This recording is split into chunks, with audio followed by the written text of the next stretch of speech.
Hello and welcome. In this tip of the week, we're going to cover including audio and video files and their playback in WorkLink Create. So let's start with audio files. Audio files can be imported to the asset library as a .mp3 file format. This could be used as we are going to here with a little sort of success bell style thing. You could also use this to record live voiceovers or for any other use you might come up with. So to include the audio file in your user's experience, you need to create an audio source. So if we create this audio source here, we see this comes into our scene as a little audio source sprite. It's actually a 3D element here that we can interact with. So we can reposition this thing and all that kind of stuff. For now, if we reposition it, it won't do anything. It'll play back sort of through all the available speakers of whatever device you are using. So on your iPad, it'll play back through both speakers, HoloLens the same way.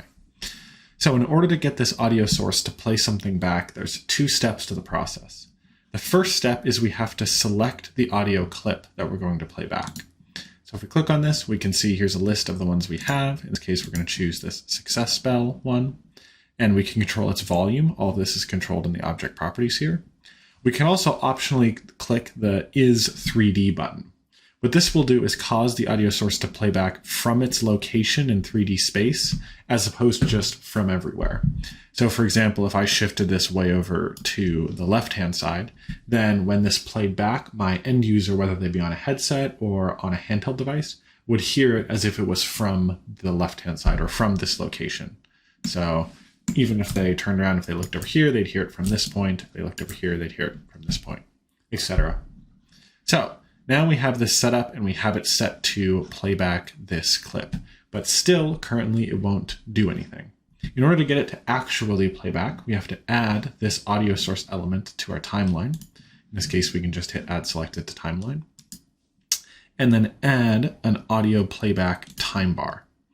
So now this audio playback time bar, as soon as the red line hits this, it will play back that audio file. So if I just quickly simulate this scene, you can hear that audio file getting played back over and over and over again. So conversely, if I made this longer and then had it wait about 2 seconds, then when I simulate this scene, about 2 seconds later, it will play that audio file.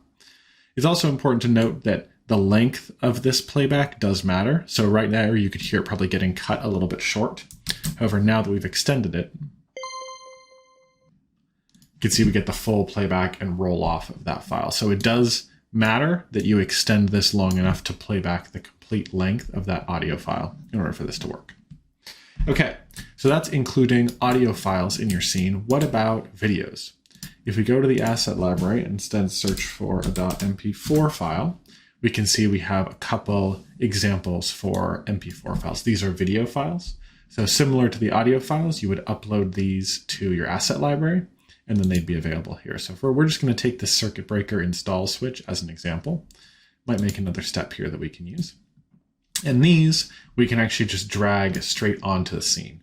So if I drag this in, you can see it gets its own little custom icon indicating that's a video file. If I return to the scene view, I can find it in here as a 3D manipulatable element. So I could rotate this thing so it's facing up and down and facing front, and then I could rescale it. So for example, let's make this thing the size of a very large TV. Let's see, this is 1 meter, so that's about 3 feet tall. Maybe we want an even bigger TV. Let's make this 6 foot tall TV here. So we can do that, and now we have this 6 foot tall video element. We can drag it up to place it anywhere we want in our scene. Again, this is a 3D element like anything else. But now we need to get this to play back. So in order to make this playback, we do a similar workflow as we did for audio files. We add this to the timeline, create a video playback element, drag this where we want it to be, and make sure it's extended long enough to play back the entire length of this video. So now if I hit play, we can see that this video will play back and show whatever's going on in here.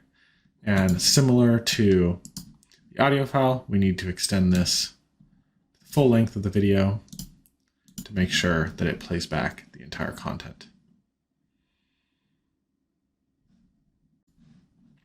And as a last note, if we double click on this time bar, here is where we can control the volume for this video playback element. So if we want to change the volume, it will be changed there. But this audio will be played back everywhere. So it won't have the spatially located audio like you can with this audio source element. It will just be played back through all the speakers.